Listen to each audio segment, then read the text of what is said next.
আমাদের ৪০০-র অধিক নেতাকর্মী শাহাদাত বরণ করেছেন।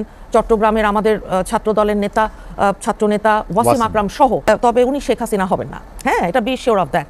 উনি শেখ হাসিনা কোনোদিনও উনি হবেন না। অপতথ্য মিথ্যা তথ্য দিয়ে ওনাকে অনেক এই গত ১৭ বছর সিস্টেমেটিক্যালি অনলাইন এবং অফলাইনে আপনারা দেখেছেন যে কি ভীষণ রকমের ফ্যাসিস্ট স্বৈরাচার তারা আপনার কথাবার্তা বলে। আমাদের নেতা বারবার বলেছেন যে আমাকে মাননীয় বলবেন না। আমরা যখন মিটিং করেছি উনি দেশে আসার আগে ওই যে স্কাইপে, হ্যাঁ, তখন কিন্তু উনি সবসময় যে আপনারা সম্বোধন করেন না। হ্যাঁ, কাজেই এই জিনিসটা উনি যে আজকে নতুন বলছেন তা কিন্তু না, এটা এই দীর্ঘ সময় ধরেই। আর ওনার ওপর তো অত্যাচার নির্যাতন হয়েছে। উনি যদিও দেশের নির্বাসনে ছিলেন সবচেয়ে বেশি, উচ্চ আদালত দিয়ে দেখেন ওনার বক্তব্য পর্যন্ত প্রচার করতে দেয়নি। তারপরও ওনার উপরে যে নির্যাতন, অত্যাচার, মানসিক নির্যাতন, শারীরিক নির্যাতন, উনি কিন্তু এবার এসে কোনো ভিকটিম কার্ড প্লে করছেন না। সেটা নিশ্চয়ই আপনারাও খেয়াল করেছেন যে উনি একজন নেতার মতনই কথা বলছেন। উনি রাষ্ট্র পরিচালনায় যেই রকম একটা মানুষের প্রজ্ঞা, মেধা, উনি সেই জায়গাতেই আছেন। ওনার চরিত্র হনন করার চেষ্টা করছে অনেকে, তবে উনি শেখ হাসিনা হবেন না। হ্যাঁ, এটা বি শিওর অফ দ্যাট। উনি শেখ হাসিনা কোনোদিনও উনি হবেন না। অপতথ্য মিথ্যা তথ্য দিয়ে ওনাকে অনেক এই গত ১৭ বছর সিস্টেমেটিক্যালি অনলাইন এবং অফলাইনে আপনারা দেখেছেন যে কি ভীষণ রকমের ফ্যাসিস্ট স্বৈরাচার তারা আপনার কথাবার্তা বলেছে। কিন্তু ভোটের আগেই বিএনপি, আমি প্রথমে যেটা আপনাকে জানতে চেয়েছিলাম যে ভোটের আগেই বিএনপি একটু অতি আত্মবিশ্বাসী হচ্ছে কিনা, যে কারণে তারা অনেক কিছুই হয়তো না। বিএনপি এটা আত্মবিশ্বাসের বিষয় না। আমরা কোনো আত্মবিশ্বাসের কিংবা খুব তৃপ্তির ঢেকুর তুলছি যে না ভাই, সেটা না। আমরা চাই, যেটা আমরা চেয়েছি যে একটা নির্বাচন হোক, মানুষ ভোট দিক। ভোট দিলে সত্যিকার অর্থে যদি একটা সুষ্ঠু নিরপেক্ষ ভোট হয়, তখন কে কাকে ভোট দিয়েছে সেটা দেখেন না। এখন এনসিপি তারা নতুন একটা রাজনৈতিক দল হিসেবে যদি তারা আরও অন্যান্য কারোর সাথে জোটে যেত কিংবা নিজেরা করতো, হয়তো কিছু সিট তো তারা পেত। হ্যাঁ, তখন কিন্তু মানুষের তাদের প্রতিও যে আগ্রহ এবং আশা যেটা ছিল সেটা ধরে রাখতে পারতো তারা। কাজেই আমি বলি যে ভোটের রাজনীতি, মাঠের রাজনীতি, জোটের রাজনীতি, এগুলো একটার থেকে একটা কিন্তু আলাদা।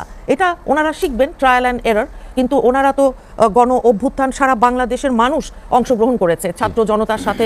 আমাদের ৪০০-র অধিক নেতাকর্মী শাহাদাত বরণ করেছেন। চট্টগ্রামের আমাদের ছাত্রদলের নেতা ছাত্রনেতা ওয়াসিম আকরাম সহ। কাজেই আমাদের পার্টিসিপেশন যেভাবে ছিল, আমরা যেভাবে সব কিছু মিলিয়ে বাবা মারা যেভাবে নেমে এসেছিলেন রাস্তায়, এখন নির্বাচন এবং ভোট এটা হতে হবে। অনেক ষড়যন্ত্র, অনেক দিক থেকে করার চেষ্টা, চিন্তা ভাবনা আমরা কিন্তু একটু আঁচ করতে পারছি। কিন্তু শুধু বলবো এটা করবেন না কেউ। কারণ কি, এটা করলে এখন যেই অবস্থায় আমরা দাঁড়িয়ে আছি, আমাদের দেশটা, আপনি জানেন অর্থনীতির কি ভঙ্গুর একটা অবস্থা। আপনি জানেন যে শত শত গার্মেন্টস ইন্ডাস্ট্রি বন্ধ হয়ে গেছে।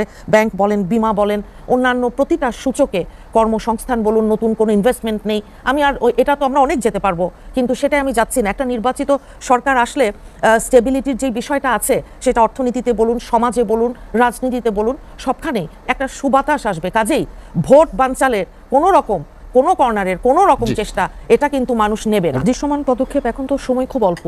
আমরা তো ১ নম্বর ল অ্যান্ড অর্ডার, ২ নম্বর নির্বাচনে কি দরকার হয়, নিরাপত্তা বাহিনী যারা আইন শৃঙ্খলা রক্ষা করবে। স্যার যে বিষয়গুলো বললেন যে একটি দল নাম উল্লেখ করেননি তিনি, কারা করছে আসলে না, এখন এটা তো এইভাবে বললে তো হচ্ছে না। এখানে আপনার যে জিনিসটা, যে লেভেল প্লেইং ফিল্ড, সেটা আপনার থাকতে হবে। এখন আমরা তো দেখছি ১ মাস পরে নির্বাচন, কিন্তু সরকারে অত্যন্ত গুরুত্বপূর্ণ একজন ব্যক্তি উনি বললেন যে কারা তরুণরা আসবে। হ্যাঁ, তরুণরা আপনার এরকম কথাবার্তা, কমেন্টস আমরা শুনছি।